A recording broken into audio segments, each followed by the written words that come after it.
চাচা তাহলে আপনি কি যেন বলছিলেন ওই বিষয়টা? তাহলে একটু অভদ্রতা না করে আমি বসে কথা বলি। বসেন, বসে কথা বলি। বসো। মায়ের সাথে জীবনে বিয়াদবি করো না, আল্লাহ তোমাদের জন্য জান্নাত দরজা খোলা রাখবে। মায়ের সাথে বিয়াদবি করবা, কতবার না শুনেছি হজ করতে গেছাও, লাভ হবে না। জাকাত দিচ্ছাও, লাভ হবে না, বুঝলে? যতই কুরবানি করো লাভ হবে না, মানুষকে যতই বুঝো কোনো লাভ হবে না। মায়ের সাথে বিয়াদবি করবা, সব শেষ, আখেরাত তো শেষ, দুনিয়াও শেষ। যাক, তোমরা এগুলো মেনে চলো বাপ, আমি চলে যাচ্ছি।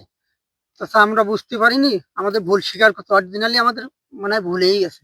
হ্যাঁ, যাক, আজকের দিন তোমাদের পর এই থেকে ভুল স্বীকারের জন্য আমিও খুব শান্তি পাইছি যে তোমরা বুঝতে পারি যাও। আপনার হাতে হাত দিয়ে কথা বলছে, আজকের দিন পর থেকে হচ্ছে কিনা আমার মার আমরা দুই ভাই ভাগ করে নেবো, তার মনে যা চাই দুই ভাই হ্যাঁ, ভাগের খুব নেবো। ভালো কথা কইছো।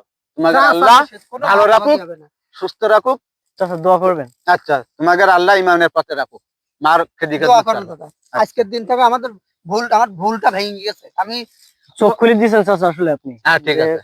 মাকে আসলে কখনো না, ভাগ কষ্ট করতে দিয়া হয় না, যাবে যে না। বহুত আমাদের। একটা মহৎ কাজ করেছি। হ্যাঁ, তো হ্যাঁ থাকো। ঠিক, আরে জায়গা জমি ভাগ পরে করো। ঠিক কথা বড় ভাই।